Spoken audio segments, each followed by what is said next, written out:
But he's making this a lifestyle now. Everywhere he goes, nails done.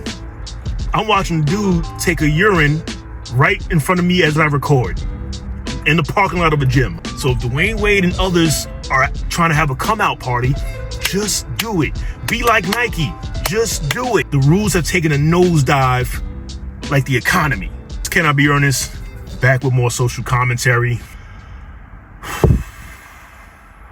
Anytime I start a video off with a sigh, that means something's not sitting right in my soul. And right now, I've been paying attention to Dwyane Wade. In fact, I've been paying attention to Dwyane Wade's behavior over the last few years, and it's not sitting well with me. Let me preface this with the following. I'm not big on labels. I'm big on people expressing themselves however way they wish to express themselves, as long as it goes in accordance to protecting children. Look out for the kids.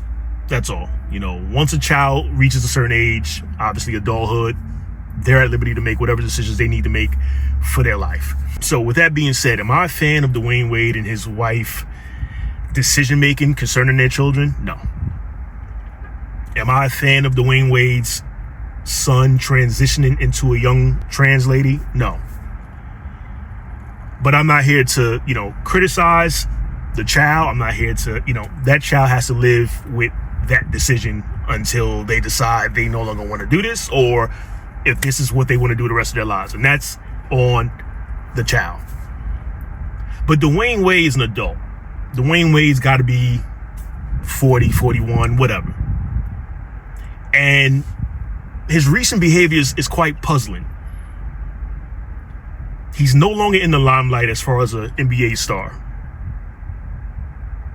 But he's been making his rounds recently, and I don't know if he has some kind of documentary coming out or some kind of book coming out or something. But he's been on multiple platforms, from the Today Show or the show that comes on after the Today Show.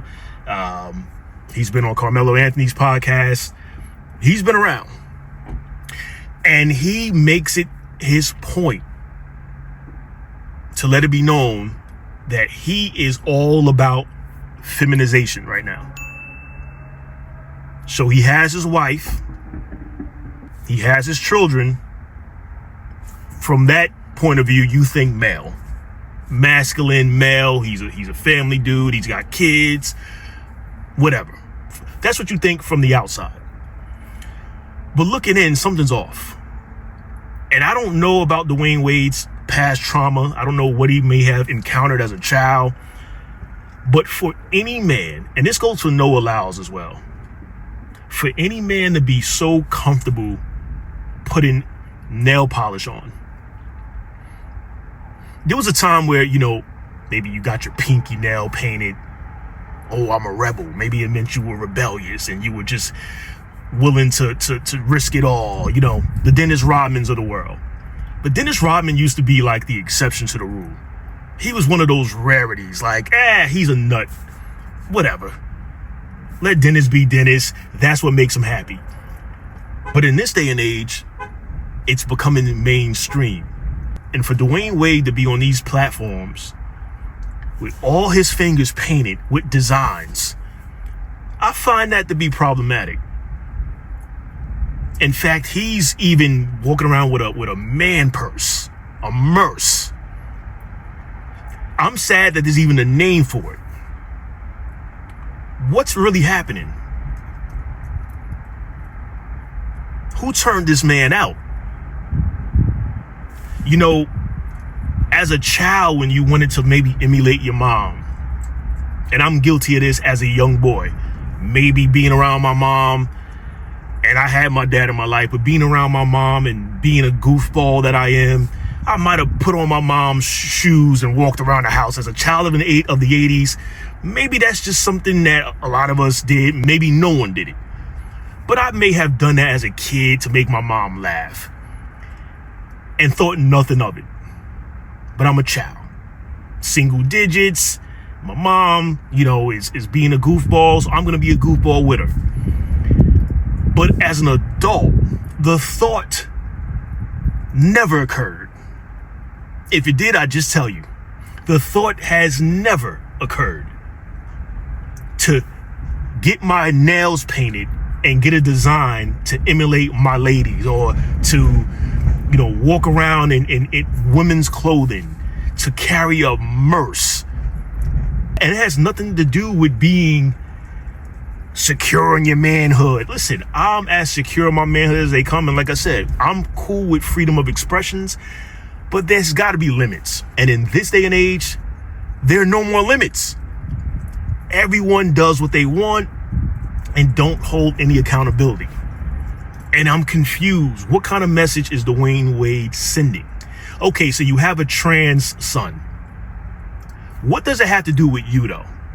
You've already accepted your child as being trans, right?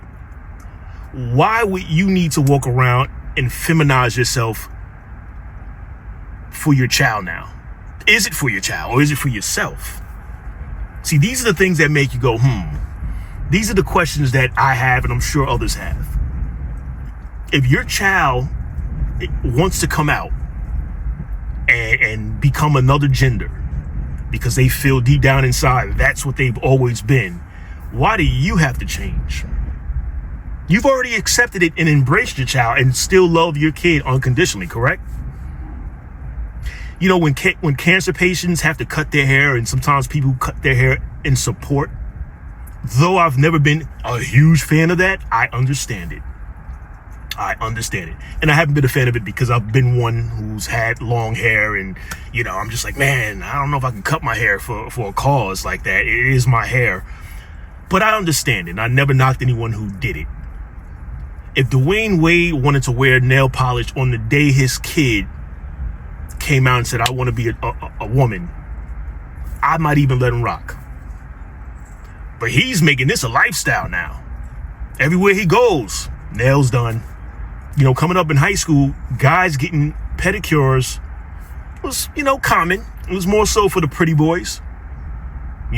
Getting clear polish on your nails, and maybe you did it yourself. You didn't even go to a nail spot. You did it yourself. But now the nails are being painted. And like I said, I saw Noah Lyles over the summer with his Olympic, run, and we're normalizing these things. And again, I'm all for men and women being comfortable in their skin and doing the things that make them happy. But when you're in the limelight and there are young people watching, again, parents can't always supervise their children. What message are we giving our youngsters? Do our youngsters even matter anymore? Do they? I've always been mindful of my language around kids. If I happen to have a Freudian slip and let something out, I'm like, oh, my bad. I'm very apologetic. I'm like, oh man, why did I do that? I didn't know a kid was right there. Very mindful of that. But these days, no one cares.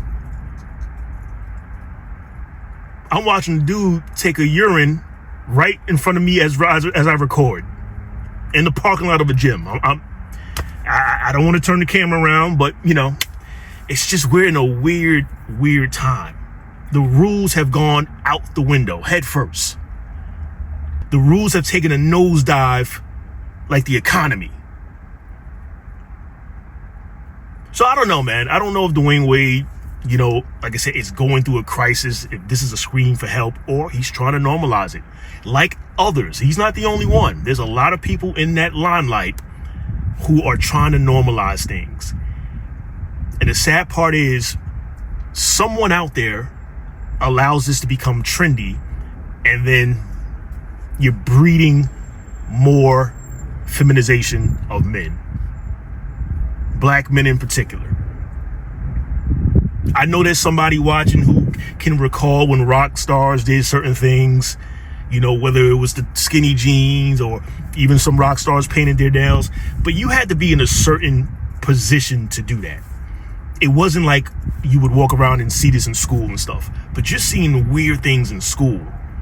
In my day, the weird people, which I didn't think they were weird, but that was their label, were the gothic kids, the ones who just hung out in groups with all black, big old Jenko baggy, bell-bottom jeans and rock shirts, and you knew who they were and you saw them and you left them alone. Sometimes people wanted to pick on them, but you usually left them alone. They weren't trying to make things cool. They were cool within their circle. And that's what I wanted to go back to. That's why I liked regional music, when music came from certain regions and things weren't mainstream. If Dwyane Wade and others want to wear their nails painted, I want that to be a select group. I don't want that to be a guy I watched from his rookie year who now is, going through some kind of midlife crisis. I just don't want to see that. And I know somebody might say, oh, well, don't watch. Well, I don't. I don't watch. But when it's thrown in my face, I'm channel surfing and I recognize his face and what is he talking about today? And then I'm listening to him intently and he's moving his hands around and I have to look at his hands. What am I to do? You weren't doing that, Dwyane, 20 years ago, 15 years ago. You weren't doing that. You were chilling. Now we're hearing stories about how Dwyane Wade used to practice in leggings and biker shorts and do weird things to make guys feel uncomfortable on the court. And whatever goes on in the circle of athletes, cool. Or not cool, but cool because I'm not in that circle. But when you try to make things mainstream, you're putting yourself up for criticism. There's many who are going to applaud you and say, oh, kudos to you for being yourself and being free and all that. But as a married man with kids, what message are you sending? If you want to come out, come out. This is the best time to do it with no judgment. You get heat for a few days on social media and then it goes away. So if Dwyane Wade and others are trying to have a come out party, just do it. Be like Nike. Just do it. Don't tease and still try to be masculine. Just do it. No one cares. Not in this microwave era. It's going to be a hot topic for a day, maybe a week, and then it's gonna go away and life will resume.